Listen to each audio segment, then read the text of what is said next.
فمن پس جس نے افترا باندھا گڑ لیا علی اللہ اللہ پر الکاذبہ جھوٹ من بعد ذالکا اس کے بعد کہ اب تمہیں تو دلیل مل گئی ہے کہ تورا میں بھی نہیں ہے اور یہ حلال بھی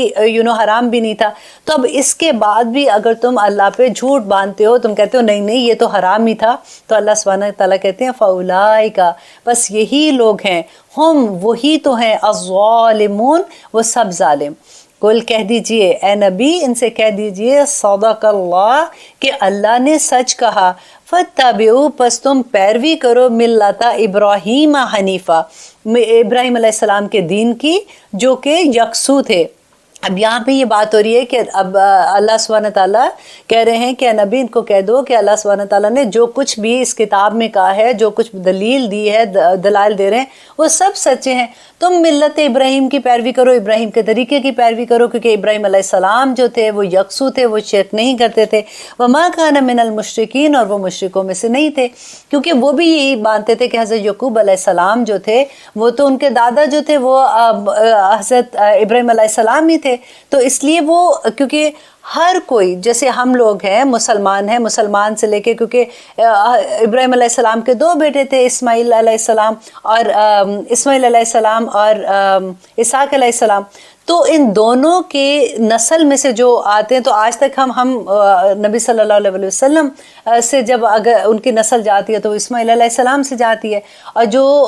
اسحاق علیہ السلام سے ہے وہ ان کی نسل جاتی ہے، تو اصل میں ہم سارے کے جا کے ملتے ہیں حضرت ابراہیم علیہ السلام سے۔ تو اللہ سبحانہ تعالیٰ کہتے ہیں کہ تم نے اگر فالو کرنا فاتبعوا پس پیروی کرو ملت ابراہیم کے دین کی پیروی کرو، وہ مشرکوں میں سے نہیں تھے۔ تم تو حضرت عزیر کو اللہ کا بیٹا بناتے ہو، عیسیٰ علیہ السلام کو اللہ کا بیٹا بناتے ہو، تو ابراہیم علیہ السلام تو ایسے نہیں تھے، وہ تو شرک نہیں کرتے تھے۔ اور پھر دوسرا اعتراض ان کا کیا تھا کہ وہ کہتے تھے کہ بیت المقدس کو تم نے قبلہ کیسے چینج کر لیا، اب تم تو پہلے بیت المقدس کی طرف منہ کر کے نماز پڑھتے تھے۔ تو اس کا جواب اللہ سبحانہ تعالیٰ کہتے ہیں کہ انا بے شک اول بیتن پہلا گھر وضع جو مقرر کیا گیا للناسی لوگوں کے لیے، للذی یقیناً جو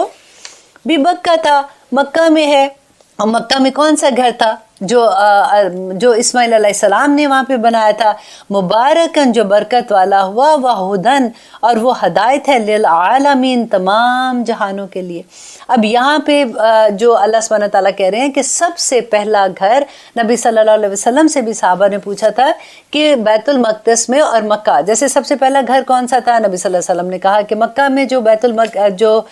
اللہ ہے، تو انہوں نے پھر پوچھا کہ بیت اللہ اور بیت المقدس میں کتنے سال کا فرق ہے، تو انہوں نے کہا کہ 40 سال کا۔ اور پھر کیونکہ اکثر ہم لوگ یہ سنتے ہیں جب ہم ہسٹری پڑھتے ہیں تو ہمیں پتہ لگتا ہے کیونکہ یہ حضرت سلیمان علیہ السلام نے بنایا تھا، تو ایکچولی یہی تھا کہ جیسے مکہ کی بنیادوں پہ واپس جا کے، کیونکہ سب سے پہلے خانہ کعبہ جو ہے وہ فرشتوں نے بنایا تھا، تو انہی بنیادوں کو لے کے پھر واپس اس کو تعمیر کیا جاتا تھا، تو اسی طرح سے بیت المقدس بھی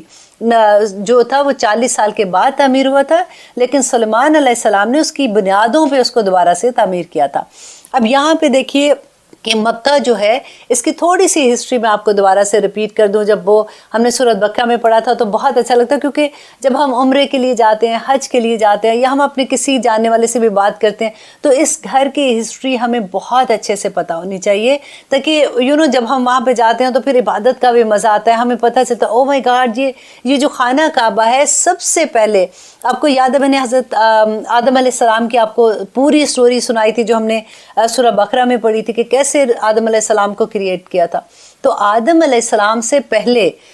فرشتوں نے دنیا میں خانہ کعبہ کو تعمیر کیا تھا، اور کیونکہ دنیا میں انسانوں سے پہلے جنات رہتے تھے، اور آدم علیہ السلام کے آنے پہ جب وہ آدم علیہ السلام آئے تھے تو اس کے بعد جب خانہ کعبہ گر گیا تھا اور اس کی بنیادیں لیکن بنی ہوئی تھی، تو آدم علیہ السلام کو اللہ سبحانہ تعالیٰ نے جبرائیل علیہ السلام کے ذریعے یہ حکم دیا کہ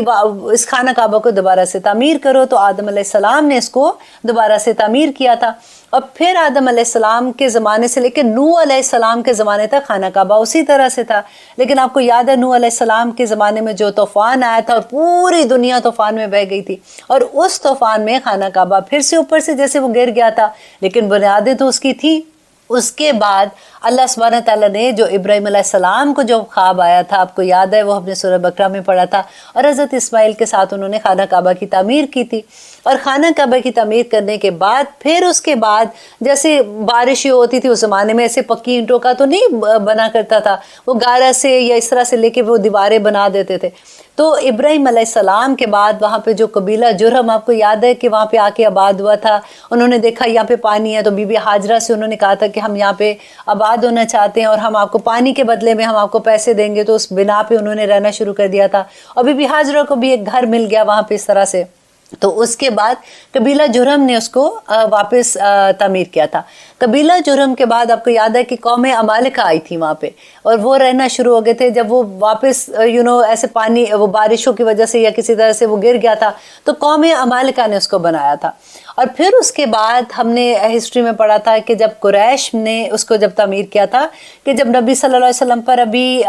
نبوت نہیں آئی تھی، اس سے پہلے کا واقعہ یاد ہے، جب اتنی لڑائی ہو رہی تھی، خانہ کعبہ تعمیر کر رہے تھے، اور پھر اس کے بعد ان کو یہ تھا کہ جب حجر اسود لگانے کا وقت تھا تو ہر قبیلہ لڑ رہا تھا، اور اتنی لڑائی ہو گئی کہ یوں لگتا تھا کہ ایک دوسرے کو قتل کر دیں گے. پھر سب نے یہ ڈیسائیڈ کیا کہ اچھا ہم یہ کہتے ہیں کہ صبح کے وقت جو پہلا انسان ہمیں نظر آئے گا خانہ کعبہ کی طرف آتا ہوا، تو وہ انسان جو ہے وہ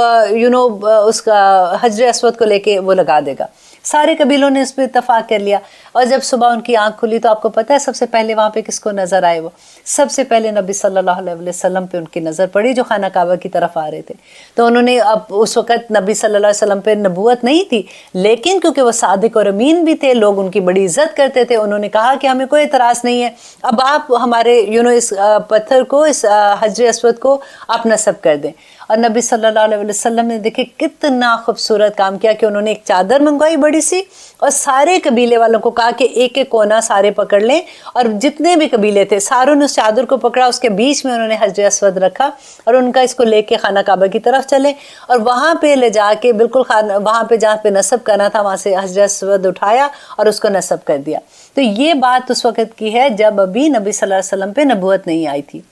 اس کے بعد کیا ہوا تھا کہ اس کے بعد نبی صلی اللہ علیہ وسلم کے زمانے تک یہ خانہ کعبہ اسی طرح سے رہا. اب یہاں پہ ایک بات آپ نوٹ کیجئے کہ جب خانہ کعبہ قریش نے بنایا تھا، اس وقت ایک بیت المقدس کیونکہ گر گیا تھا، اور اس وقت کا ایک بادشاہ تھا، اس نے واپس اس کو تعمیر کرنا تھا، تو اس نے وہ جتنی خوبصورت اس کی وہ ساری تعمیر کی چیزیں تھیں، وہ ایک کشتی میں تھی، اور وہ لے جا رہے تھے اس کو تعمیر کرنے کے لیے. راستے میں وہ کشتی کہیں ٹوٹ گئی، اس میں کچھ ایسا چیز آ گئی کہ وہ وہاں تک نہیں پہنچ سکی، اور وہ مکہ کے قریب وہاں پہ اس کو رکنا پڑا. اور ان کا جو مٹیریل تھا وہ یوز کیا گیا تھا خانہ کعبہ بنانے کے لیے، کیونکہ مکہ کے جو لوگ تھے ان کو تو بنانا ہی نہیں آتا تھا، وہ ایسے نہیں تھے، وہ تو گھر بھی ایسے ہی بنایا کرتے تھے.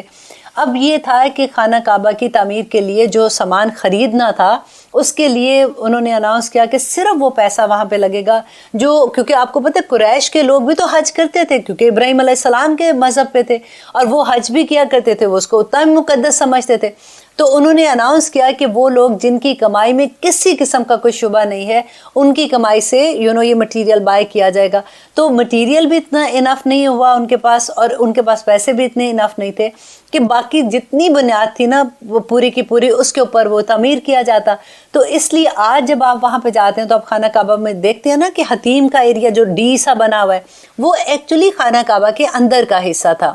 لیکن کیونکہ انف ان کے پاس پیسے نہیں تھے تو اس لیے خانہ کعبہ کا وہ حصہ چھوڑ دیا گیا اور اس کو تعمیر کر دیا گیا. اب نبی صلی اللہ علیہ وسلم نے حضرت عائشہ سے یہ کہا کہ میرا دل چاہتا ہے، کیونکہ اب تو مسلمانوں کے حالات بھی اچھے ہو گئے ہوئے تھے، کیونکہ فتح مکہ ہو گیا تھا، کافی لوگ مسلمان ہو گئے تھے، مال کی بھی کمی نہیں تھی. تو نبی صلی اللہ علیہ وسلم نے کہا کہ میرا دل چاہتا ہے کہ خانہ کعبہ کو دوبارہ سے میں ابراہیم علیہ السلام کی جو بنیادیں ہیں اس کے اوپر تعمیر کروں. لیکن مجھے یہ ڈر ہے، کیونکہ فتح مکہ میں آپ کو پتہ ہے سارے لوگ نئے نئے مسلمان ہوئے تھے، کہ مجھے ڈر ہے کہ لوگ نئے نئے مسلمان ہوئے، ایسا نہ ہو کہ وہ یہ کہیں کہ اب چلو جی اب انہوں نے اللہ کے گھر کو بھی بدلنا شروع کر دیا. تو اس لیے، اور وہ اس کی کچھ ہی دیر کے بعد نبی صلی اللہ علیہ وسلم کی وفات ہو گئی، تو انہوں نے اس کو بدلا نہیں تھا، وہ اسی طرح سے تھا.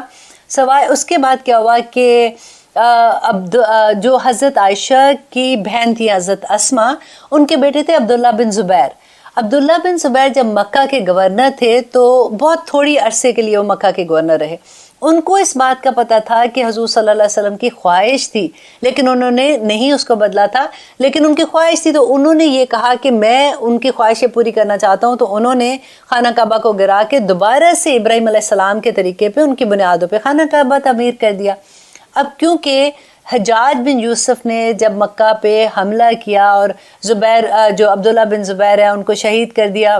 خانہ کعبہ کے اندر ہی، تو اس کے بعد جب اس کی حکومت آئی تو اس نے یہ کہا کہ نہیں، کیونکہ اس کو یہ تھا کہ یہ تو سارا ان کے اوپر چلا جائے گا کہ اس نے بنایا ہے تو لوگ اس کا نام لیں گے، تو اس نے اپنا نام کرنے کے لیے اس نے کہا کہ نہیں جی دوبارہ سے اس کو گرا کے نبی صلی اللہ علیہ وسلم کی طریقے پہ جس طرح سے اس وقت بنا تھا اس طرح سے بنائیں گے۔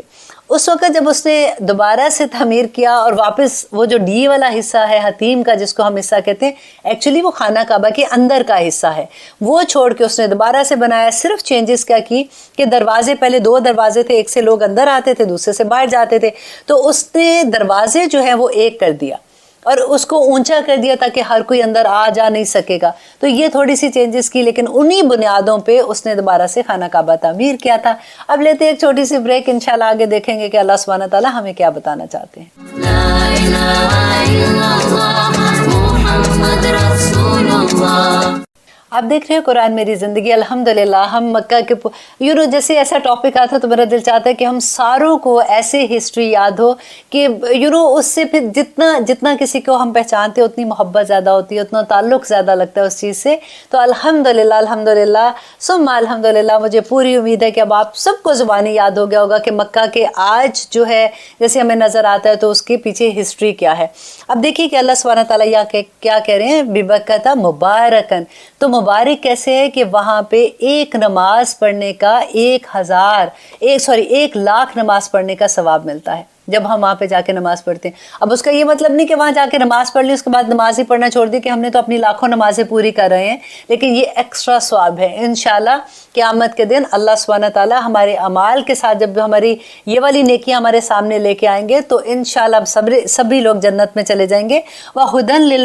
لِلْعَالَمِينَ، اور وہ ہدایت ہے تمام جہانوں کے لیے۔ فی ہی، اس میں آیاتم بینات، اس میں نشانیاں ہیں واضح۔ کون سی نشانیاں ہیں؟ دیکھیں یہاں سے پہلے اس کو دیکھ لیں۔ نمبر 1 وہاں پہ آب زمزم کا آپ دیکھیں، بی بی حاجرہ نے کس زمانے میں وہ جب پانی کا وہ کنواں نکلا تھا اور اس زمانے سے وہ جاری ہے، اور کس طرح سے لوگ حاجی جاتے ہیں پانی پیتے ہیں، کس طرح سے ساتھ لے کے جاتے ہیں، اتنا بڑی یہ نشانی ہے کہ ابھی تک بھی وہاں پہ اسی طرح سے پانی ہے۔ اور ڈاکٹرز نے جب سم ٹائم ہوتا ہے کہ وہاں پہ جا کے ہمیں یہ لگتا ہے کہ بہت سے لوگوں کو یہ ڈر ہوتا ہے کہ اگر ہمیں باتھ روم میں بار بار جانا پڑے گا تو ہم پانی کم پئیں گے، تو وہاں سے جا کے یہ معجزہ ہوتا ہے کہ لوگ کہتے ہیں ہم اتنا پانی پیتے ہیں لیکن ہمیں کوئی ایسی حاجت نہیں ہوتی ہے الحمدللہ، اور ہم آرام سے ایسے لگتا ہے پیٹ بھی بھر گیا۔ اگر 40 دن تک بھوکا کوئی انسان رہے گا اور صرف آب زمزم پیتا رہے گا تو اس میں اتنے فائدے ہیں کہ اس کو وہ آرام سے جیت سکتا ہے اس کے ساتھ۔ اور دوسرا دیکھیں وہاں پہ جو اللہ سبحانہ تعالیٰ کی نشانیوں میں سے حجر اسود ہے جو کہ جنت کا وہ لایا ہوا پتھر ہے۔ اس کے علاوہ دیکھیے وہاں پہ اللہ سبحانہ تعالیٰ کہتے ہیں وہ مقام ابراہیم، دیکھیں مقام ابراہیم بھی بینات نشانیوں میں سے ہے، لیکن اللہ سبحانہ تعالیٰ نے علیحدہ سے اس کا ذکر کیا۔ آپ لوگ جب عمرے کے لیے جاتے ہیں، حج کے لیے جاتے ہیں، آپ دیکھتے ہیں کہ وہاں سونے کا ایک ڈوم سا بنا ہوا ہے، اس کے اندر ایک پتھر ہے جس کے اوپر پورے نشان ہے حضرت ابراہیم علیہ السلام کے پاؤں کے۔ اب دیکھیے میں وہاں پہ کھڑے ہو کے اکثر یہ دیکھتی ہوں کہ دیکھو جو انسان اللہ سبحانہ تعالیٰ کی راہ میں چلتا ہے، اللہ سبحانہ تعالیٰ اس کے قدموں کے نشان بھی محفوظ کر دیتے ہیں، اور اس کے پیچھے پورا مسلح بنا دیا کہ اب پورے طواف جب 7 آپ چکر لگاتے ہیں تو اس کے پیچھے جا کے پھر آپ 2 رکعت نماز نفل پڑھتے ہیں۔ اللہ سبحانہ تعالیٰ نے اتنی خوبصورت نشانیاں، اور جا کے جب آپ اس کو دیکھتے ہیں آپ دیکھیں یہ بالکل جیسے آج ہم جب کوئی بلڈنگ بناتے ہیں تو آپ دیکھیں جب پتھر اوپر لے جانے ہوتے ہیں یا انسان نے خود اوپر جانا ہوتا ہے تو وہ کس طرح سے کرین استعمال کرتے ہیں، تو یہ بالکل وہی کام کرتے تھے کہ جب اوپر جانا ہوتا تھا تو وہ پتھر کے اوپر کھڑے ہوتے تھے تو وہ پتھر اوپر چلا جاتا تھا اور وہ جا کے وہ اسی طرح سے خانہ کعبہ تعمیر کر رہے تھے۔ یہ اتنی بڑی نشانی الحمدللہ۔ اور آگے کہ وَمَن دَخَلَهُ، اور جو کوئی داخل ہوا اس میں، کس میں؟ خانہ کعبہ میں، کانا آمنن، تو وہ امن والا ہو گیا۔ دیکھیں خانہ کعبہ کے اندر حضرت عبداللہ بن عمر کہا کرتے تھے کہ اگر مجھے اپنے باپ کا یعنی حضرت عمر کا قاتل بھی خانہ کعبہ میں نظر آ جائے تو میں اس پہ بھی ہاتھ نہ اٹھاؤں، میں اس کو بھی معاف کر دوں گا. یہ ایسی جگہ ہے جہاں پہ چونٹی بھی اگر آپ کو نظر آتی ہے آپ اس کو بھی مار نہیں سکتے ہو. تو وہاں پہ جو انسان بھی جاتا ہے وہ امن میں آ جاتا ہے. وَلِلَّهِ اور اللہ کے لیے عَلَى النَّاسِ لوگوں پر ہے حجو حج کرنا البیتہ اس گھر کا. تو اللہ یہاں پہ کیا ہے کہ اللہ کے لیے ہے کہ اللہ کا حق ہے لوگوں پر کہ وہ اس گھر کا حج کریں. دیکھیں یہ بہت بڑی بات ہے آگے جو آ رہی ہے. من استطاع جو کوئی طاقت رکھے الیہ اس کی طرف سبیلا راہ کی. ومن کافرا یہ غور کرنے کی بات ہے کہ جو کوئی انکار کر دے کفر کر دے. دیکھیں لفظ کتنا آیا ہے کہ جو حج نہیں کرتا رائٹ اس کے لیے ومن کافرا اور جو کوئی انکار کر دے کفر کیا فإن اللہ تو اللہ غنی بہت بے پرواہ ہے عن العالمین تمام جہانوں سے. کہ اللہ سبحانہ تعالیٰ کہتے ہیں کہ اس گھر کا حج کرنا اللہ کا حق ہے لوگوں پر کہ وہ اس گھر کا حج کریں صرف. لیکن وہ لوگ جو اس کی استطاعت رکھتے ہیں جیسے کوئی غریب ہے نہیں کر سکتا, کوئی عورت ہے اس کے پاس محرم نہیں ہے وہ نہیں کر سکتا اللہ سبحانہ تعالیٰ نہیں پوچھیں گے, کوئی بیمار ہے وہ نہیں کر سکتا اللہ سبحانہ تعالیٰ نہیں پوچھیں گے. لیکن اگر کوئی استطاعت رکھتا ہے اس کی اور وہ حج پہ نہیں جاتا تو پھر اللہ سبحانہ تعالیٰ کہتے ہیں کہ وہ جو ایسے کرتا ہے وہ من کافر فإن اللہ غنی عالم. تو اللہ سبحانہ تعالیٰ کو کوئی پرواہ نہیں ہے. نبی صلی اللہ علیہ وسلم نے کہا تھا کہ وہ انسان جو استطاعت رکھتے ہوئے حج نہیں کرتا وہ کافر مرے یا وہ اہل کتاب میں سے ان کا نام لیا تھا, انہوں نے کہا تھا کہ یا کوئی عیسائی مرتا ہے یا یہودی مرے اس کا ہمارے ساتھ کوئی تعلق نہیں ہے. میں آپ کو اس کی تھوڑی سی ڈیٹیل بتا رہی ہوں کیونکہ ایگزیکٹ لفظ میرے پاس نہیں ہے, لیکن یہ حدیث بخاری کی ہے کہ کس طرح سے اگر حج ہم کتنے آرام سے کہہ دیتے کہ ہم حج پہ چلے جائیں گے نو پرابلم, ابھی تو بڑا ٹائم ہے, ابھی بڑی گرمی کا وقت ہے, ابھی نہیں جانا, ابھی تو بچے چھوٹے ہیں, ابھی یہ ہو گیا. لیکن جب ویکیشن پہ جاتے ہیں تو تب تو ہمیں کبھی یہ خیال نہیں آتا کہ وہاں پہ بھی کتنی گرمی ہوگی. ہم چلے جاتے ہیں ڈزنی ورلڈ جانا ہوتا ہے, ہم بچوں کو اٹھا کے وہاں پہ بے شک بچے بے ہوش ہو رہے ہوتے ہیں گرمی سے. ہم ایک دفعہ گئے تھے تو وہ یہی ہوا تھا کہ ایک ہمارے ساتھ ہی کوئی اور پاکستانی کپل تھا تو ان کے بچے اتنی گرمی سے پاکستان سے آئے ہوئے تھے کیونکہ گرمی اتنی تھی تو وہ وہاں سے بے ہوش ہوگی. تو میں یہ سوچتی ہوں کہ دیکھو اتنی بڑی بات ہوتی کہ اللہ کے گھر کا حج کرنا اللہ کتنی فرض کیا ہر مسلمان پہ, اور ہم اتنے آرام سے سوچتے ہیں ابھی تو بڑا ٹائم ہے کر لیں گے. ہمیں کیا پتا کہ اللہ سبحانہ تعالیٰ نے ہمیں کتنا ٹائم دیا ہے کتنا ہے کہ نہیں. حضرت عمر کہا کرتے تھے کہ میرا دل چاہتا ہے کہ میں ایک آدمی کو مقرر کروں اور وہ جا کے شہر میں دیکھے کہ جو لوگ استطاعت رکھتے ہیں اور حج پہ نہیں جاتے میں ان سے جزیہ طلب کروں. جزیہ کن سے لیتے ہیں؟ جو مسلمان نہیں ہوتے, کہ یعنی وہ مسلمان ہی نہیں ہے جو حج پہ نہیں جاتے. تو اتنی بڑی بات ہے کہ یہ اللہ سبحانہ تعالیٰ اس طرح سے یہاں پہ جو کہہ رہے ہیں کہ جو استطاعت نہیں رکھتے ہیں, استطاعت رکھتے ہیں اور وہ حج پہ نہیں جاتے تو اللہ سبحانہ تعالیٰ غنی ہے. اللہ سبحانہ تعالیٰ کو کوئی پرواہ نہیں ہے کہ اگر وہ نہیں کرتے تو اس سے کیا ہوگا, کہ جو اللہ سبحانہ تعالیٰ کہتے ہیں. اور دیکھیں جو حج پہ جو جاتا ہے نا, جو خرچ اس کا آتا ہے جتنا بھی آپ کا خرچ آتا ہے نا, تو نبی صلی اللہ علیہ وسلم نے فرمایا کہ اللہ سبحانہ تعالیٰ 700 گنا زیادہ اس کا ثواب دے گا. اب دیکھیے کہ جب ہم یہاں سے حج پہ جاتے ہیں تو کیا ہوتا ہے اتنی دور سے. اب میں یہ سوچتی ہوں کہ جہاز پہ ہم جا رہے ہیں تو جہاز کا وہ فاصلہ جو ہے نا وہ قدم قدم کا فاصلہ آپ دیکھیں تو اتنے قدم میں ایک قدم پہ ایک گناہ معاف ہوتا ہے, ایک نیکی ملتی ہے اور ایک درجہ بلند ہوتا ہے. اور ایک درجہ آپ دیکھیں کہاں سے کہاں کی بات ہے, اور ایک درجہ بلند ہوتا ہے. اور جو پیسہ جتنا ہم اس میں راستے میں خرچ کرتے ہیں تو اللہ سبحانہ تعالیٰ 700 گنا زیادہ اس کو نیکی میں بڑھا دے گا الحمدللہ. تو اس کے بعد دیکھیے کہ اللہ سبحانہ تعالیٰ کہتے ہیں کہ کل اے نبی کہہ دیجئے یا اہل الکتابی اے اہل کتاب لما تکفرون تم کیوں انکار کرتے ہو بیایت اللہ اللہ کی آیات کا, واللہ اللہ شہید گواہ ہے علی ما تعملون جو کچھ بھی تم کرتے ہو اللہ اس پہ گواہ ہے. اب دیکھیے صرف یہ ایک بات جو ہے نا شہید علی ما تعملون کہ اللہ دیکھ رہا گواہ ہے تو ہمارے سارے کام ٹھیک ہو جائے. یہ ایک بات پہ اگر ہم جم جائیں, دیکھیں اگر ہمیں کوئی پتا ہوتا ہے نا کہ جیسے ہم کہیں پہ بیٹھے ہوئے ہیں, اگر ہمیں کوئی پتا ہوتا ہے کہ کوئی ہمیں گھور رہا ہے یا غور سے دیکھ رہا ہے تو ہم ایک دم سے کانشیس ہو جاتے ہیں. یا پھر ہمیں پتا ہو کہ یہاں پہ کیمرہ لگا ہوا ہے تو ہماری بالکل ہم ڈفرینٹ طرح سے ایکٹ کرنا شروع ہو جاتے ہیں. اور یہاں پہ اللہ سبحانہ تعالیٰ کیا کہتے ہیں کہ اللہ گواہ ہے کیونکہ اللہ سبحانہ تعالیٰ 24 گھنٹے دیکھ رہے ہیں. اب دیکھیے دوسری طرف آپ دیکھیں پھر اللہ سبحانہ تعالیٰ کہتے ہیں کہ کل کہہ دیجئے اے نبی یا اہل الکتابی اے اہل کتاب لما تصدون تم کیوں روکتے ہو عن سبیل اللہ اللہ کی راہ سے. اب یہ کیسے روکتے تھے؟ آپ کو پتہ ہے اہل کتاب جو تھے، جو یہودی تھے، مدینہ میں لوگ ان کی بڑی عزت کرتے تھے کیونکہ وہ اہل علم تھے، ان کو پتہ تھا ان کے پاس کتاب ہے، وہ شروع سے یہاں پہ رہتے تھے، انہوں نے اپنا کوئی فیصلہ کرانا ہوتا تھا تو وہ بھی جا کے ان سے پوچھتے تھے، ان کو یہ لگتا تھا بڑے پڑھے لکھے لوگ ہیں۔ اب یہ کیا کرتے تھے کہ اپنے سورہ بقرہ میں پڑھا تھا کہ یہ انہوں نے کچھ لوگوں کو کہا کہ تم لوگ جاؤ اور وہاں پہ نبی صلی اللہ علیہ وسلم کی جہاں پہ محفل ہوتی تھی کہ وہاں پہ بیٹھو اور وہاں جا کے تم کہنا کہ ہم اسلام قبول کرتے ہیں۔ لوگ واہ واہ کریں گے کہ ویری گڈ، یہ تو بڑی بات ہے کہ انہوں نے اسلام قبول کر لیا، یہ تو اہل کتاب ہے، ان کو تو پتہ ہے۔ اور ایک دو دن کے بعد کہنا کہ نہیں جی ہمیں تو اس میں کوئی ایسی خیر نظر نہیں آئی، ہم مرتد ہوتے ہیں، ہم پھر گئے ہیں اسے۔ کیونکہ وہ یہ کہتے تھے کہ اگر تم پھرو گے تو اس کے جو نئے لوگ جو ابھی جس میں رغبت آ رہی ہے، ناٹ صحابہ کی بات نہیں میں کر رہی ہوں، الحمدللہ وہ تو جمے ہوئے لوگ تھے، جیسے نئے نئے لوگ مسلمان ہو رہے ہوتے تھے اس وقت تو تبلیغ ہو رہی ہوتی تھی، تو وہ لوگ جو ہے وہ اسے پیچھے ہٹ جائیں گے، وہ کہیں گے لو اگر ان کو سمجھ نہیں آئی ہے تو پھر یہ تو واقعی اس میں کوئی خامی ہو گئی، شک ڈال دیتے تھے۔ تو اللہ سبحانہ تعالیٰ یہاں پہ کہتے ہیں کہ لما تصدون عن سبیل اللہ، تم کیوں روکتے ہو اللہ کے راہ سے؟ اور دیکھیے کہ اہل کتاب اگر یہ اسلام لے آتے نا تو پھر سارے لوگ اسلام لے آتے، کیونکہ وہی بات ہوتی ہے کہ کیونکہ ان کو لوگ پڑھا لکھا سمجھتے تھے، ان کو یہ تھا کہ یہ تو ان کے پاس تو پہلی اللہ کی کتاب ہے اور نبی صلی اللہ علیہ وسلم بھی وہی پیغام دے رہے ہیں۔ تو اگر یہ نہیں مانتے جن کے پاس پہلے سے کتاب ہے، پہلے سے نبی ہے، تو پھر پتہ نہیں یہ ٹھیک ہے کہ نہیں ہے۔ تو اسی بات کو یہاں پہ اللہ سبحانہ تعالیٰ کہتے ہیں من آمنا، جو لما تصدون عن سبیل اللہ، من آمنا، جو ایمان لاتا ہے تم اس کا راستہ کیوں روکتے ہو؟ تبغونہا، تم سب چاہتے ہو اس میں عوجا،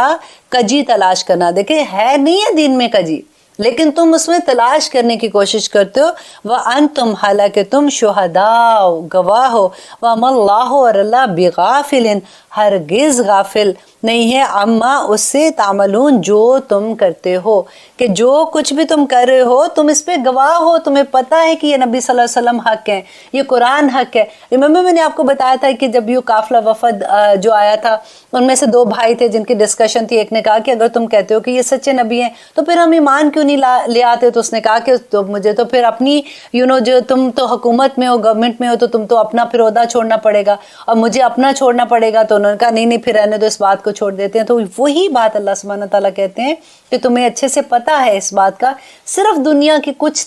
فائدے لینے کے لیے، تھوڑی سی زندگی کے لیے تم جھوٹ بول رہے ہو۔ اور پھر آگے اللہ سبحانہ تعالیٰ کہتے ہیں یا ایھا الذین، اب اپنی باری آ گئی ہے، اب لکھیے ذرا اپنا نام، یا ایھا الذین آمنو، اے لوگو جو ایمان لائے ہو۔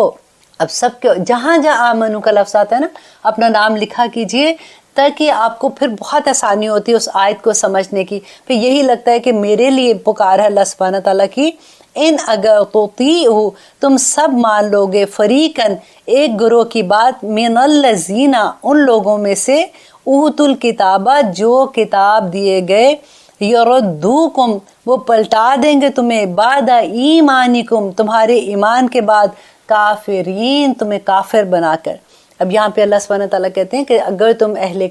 کتاب میں کون آتا ہے؟ جو اہل عیسائی ہیں وہ، اور کون آتا ہے؟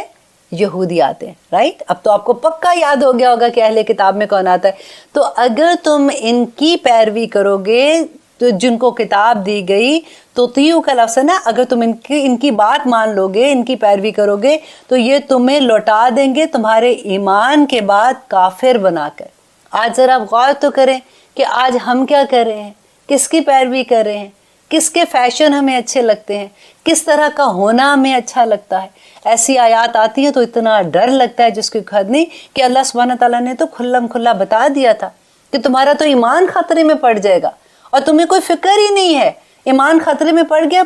کوئی بات نہیں، ہمیں تو بالکل ویسے ہی، ہمیں تو زبان بھی ویسے ہی بولنی ہے، ہمارے کپڑوں کا سٹائل ویسا ہونا چاہیے، ہمیں تو اپ ٹو ڈیٹ ہونا چاہیے، ہمیں تو بڑے سٹائلش ہونا چاہیے، کیونکہ اللہ سبحانہ تعالیٰ نے جس چیز سے ہمیں منع کیا ہم نے تو اپوزٹ کرنی ہے نا پھر جا کے۔ اور پھر یہی حال ہوتا ہے، آگے دیکھیے گا، آگے جو آیات آ رہی ہیں، اللہ سبحانہ تعالیٰ نے اتنی کلیئرلی وارن کیا ہے کہ اس کے باوجود بھی جب ہم ایسے کام کریں گے تو اللہ سبحانہ تعالیٰ پھر پوچھیں گے نہیں آخرت میں ہمیں۔ اور آگے دیکھیں اللہ سبحانہ تعالیٰ تعجب نہیں ہوتا جیسے کہتے ہیں وکیفا، اور کیسے یہ ممکن ہو سکتا ہے، تکفرونا کہ تم کرو گے، تم سب کفر کرو، وانتم حالانکہ تم تتلا، حالانکہ تم پر تتلا تلاوت کی جاتی ہے، علیکم تم پر آیات اللہ، اللہ کی آیات، وفیکم اور تم میں رسولہ اور اس کا رسول ہے، کہ یہ کیسے ممکن ہے کہ تمہیں تو اللہ سبحانہ تعالیٰ کی طرف سے جو آیات آتی ہیں نبی صلی اللہ علیہ وسلم خود پڑھ کے سنا رہے ہیں، اور تمہارے اندر تو اللہ کا رسول بھی ہے، وَمَن يَعْتَصِمْ اور جو کوئی مضبوطی سے تھام لے گا باللہ اللہ کو، فقط تو یقیناً ہدیہ تو وہ ہدایت دیا گیا الی صراط مستقیم، سیدھے راستے کی طرف۔ اب یہاں پہ دیکھیے اللہ سبحانہ تعالیٰ کیا کہہ رہے ہیں، آج ہمارے پاس نبی صلی اللہ علیہ وسلم موجود نہیں ہیں، لیکن ہمارے پاس اللہ سبحانہ تعالیٰ کی آیات تو ہے نا، جو تتلا، جو پڑھی جاتی تھی، جن کے پیچھے جو اللہ سبحانہ تعالیٰ کے احکامات تھے، وہ تو آج ہمارے ہاتھ میں بھی ہے نا۔ تو آج ہم کیا کر رہے ہیں؟ آج جب ہم ان کے پیچھے لگیں گے تو یہ پوری کی پوری آیات جو آگے آ رہی ہے نا، وہ اسی بیس پہ ہیں کہ اگر تم ان کی پیروی کرو گے، ان کے پیچھے لگو گے، تو تم اپنے آپ اپنا ایمان بھی ضائع کر دو گے۔ اور اللہ سبحانہ تعالیٰ آگے دیکھیے کیا فرماتے ہیں، انشاءاللہ لیتے ہیں ایک چھوٹی سی بریک، کہیں مت جائیے گا، آپ دیکھتے ہیں اتنی خوبصورت آیات آگے آ رہی ہیں کہ اللہ سبحانہ تعالیٰ ہمیں کیا فرماتے ہیں۔ لا الہ الا اللہ محمد رسول اللہ۔ آپ دیکھ رہے ہیں قرآن میری زندگی، الحمدللہ۔ ہم کریں آیت نمبر 106، آئی تھنک 106 ہے، 102 سوری 102۔ یہ اردو میں لکھا ہوتا ہے نا جیسے، تو وہ پڑھنے میں مشکل کبھی کبھی ہو جاتی ہے۔ 102 ہے۔ اللہ سبحانہ تعالیٰ اب کہہ رہے یا ایھا الذین آمنو، اے لوگو جو ایمان لائے ہو، اتقوا اللہ، اللہ سے ڈر جاؤ، حق کا تقاتہ ہی، جیسے کہ اس سے ڈرنے کا حق ہے۔ اب جیسے دیکھیے کہ اللہ سبحانہ تعالیٰ جب یہ والی آیت اتری تھی تو صحابہ اکرام اتنا ڈرے کہ نبی صلی اللہ علیہ وسلم کے پاس آئے اور انہوں نے کہا کہ یا رسول اللہ، یہاں پہ تو اللہ سبحانہ تعالیٰ کہہ رہے ہیں کہ اللہ سے اتنا ڈرو جیسا ڈرنے کا حق ہے، تو ہم تو اللہ سبحانہ تعالیٰ کا حق ادا ہی نہیں کر سکتے۔ تو پھر اللہ سبحانہ تعالیٰ نے ایک آیت نازل کی تھی اس کے بعد، اور اللہ سبحانہ تعالیٰ نے کہا تھا کہ تمہاری جو استطاعت ہے اس کے مطابق ہی تم سے سوال کیا جائے گا، اور اللہ سے اسی کے مطابق ڈرو جتنی تم طاقت رکھتے ہو، جتنی تم میں ہمت ہے۔ تو اب دیکھیے یہاں پہ جب خطبہ نکاح جب پڑھتے ہیں اس وقت بھی یہی آیت پڑھی جاتی ہے کہ کیونکہ ایک نیا شادی شدہ جوڑا آپس میں مل رہا ہوتا ہے، تو ان کو یہی بیسیکلی بتایا جاتا ہے کہ اللہ سے ڈر کے اپنی زندگی سٹارٹ کرو تاکہ اللہ سبحانہ تعالیٰ اپنی رحمتیں کرے۔ اب دیکھنا یہ ہے کہ اللہ سبحانہ تعالیٰ جو یہ کہہ رہے ہیں کہ اے ایمان والو اللہ سے ڈرو، تو اللہ کا تقویٰ کیا ہے؟ حضرت عمر سے اسی طرح کسی نے پوچھا تھا کہ تقویٰ کیا ہے، تو انہوں نے بڑی خوبصورت ڈیفینیشن دی تھی۔ انہوں نے کہا تھا کہ اس دنیا میں رہتے ہوئے آپ ایک راہداری سے چل رہے ہو جس کے دونوں طرف کانٹے ہیں، کانٹے دار جھاڑیاں ہیں، تو آپ اس کے اندر سے اپنی ایک تنگ راہداری ہے، تو آپ جیسے اس راہداری سے گزرو گے نا، اسی طرح سے بس دنیا میں سے گزرو۔ دیکھیں یہ تقویٰ جو ہوتا ہے، یہ جب انسان پہ مصیبت آتی ہے نا تو یہ صبر میں ڈھل جاتا ہے، جب اس کے گھر خوشیاں آتی ہیں تو وہ شکر میں ڈھل جاتا ہے، جب اللہ سبحانہ تعالیٰ کی خشیت آتی ہے تو وہ آنسوں میں ڈھل جاتا ہے۔ ہماری زندگی اگر اللہ سبحانہ تعالیٰ کے ڈر، اللہ تعالیٰ کی خشیت نہ ہوگی تو زندگی کچھ بھی نہیں ہے۔ ایک میں نے کسی سے بات سنی تھی، انہوں نے بڑی خوبصورتی سے کہا کہ جب تک ہماری زندگی میں قرآن نہیں کھلا تھا، ہم تو بڑے آرام سے جنت میں جا رہے تھے اور ہمیں ہر راستہ جنت کی طرف لگتا تھا ہم جا رہے ہیں۔ جب سے قرآن زندگی میں کھلا ہے ہمیں تو لگ رہا ہے کہ یہ تو جنت میں جانے کا راستہ ہی بڑا مشکل ہے، کیونکہ پہلے کیا تھا کہ ہم نے تو اپنی مرضی کی جنت بنائی ہوئی تھی، اپنی مرضی کے راستے بنائے ہوئے تھے۔ دیکھیے یہ قرآن جو ہے نا، اب بالکل ایسے سوچئے کہ آپ نے فار ایگزامپل میں ہیوسٹن میں ہوں، شوگر لینڈ میں ہوں، یہاں سے میں نے نارتھ میں جانا ہے، تو جو بل بورڈ جو سائن لگے ہوتے ہیں نا کہ اب یہاں پہ مڑنا ہے، اب یہاں پہ سے یہ ٹرن لینا ہے، تو وہ سائن ہمیں بتاتے ہیں نا کہ ہم نے کہاں کہاں جانا ہے۔ یہ جنت کے راستے کے سائن بورڈ ہے، ایک ایک آیت پہ چلتے جاؤ چلتے جاؤ چلتے جاؤ، آپ کو سیدھا جنت کے اندر لے جائے گی، بالکل اسی طرح سے جیسے اگر ہم اپنے راستے میں سائن بورڈ ہمیں نہیں نظر آتا یا ہم غلطی سے اتر جاتے ہیں تو ہم ایگزٹ لے کے کہیں سے کہیں نکل جاتے ہیں اگر ہمارے پاس سائن نہیں ہوں گے۔ یہ سارے سائن بورڈ ہیں۔ اللہ سبحانہ تعالیٰ کا تقویٰ ہوگا تو ہماری زندگیاں بھی آسان ہو جائیں گی اور ہماری آخرت بھی آسان ہو جائے گی۔ اور آگے اللہ سبحانہ تعالیٰ کہہ رہے ہیں کہ وَلَا تَمُوتُنَّ، اور مت ہرگز نہ مرنا،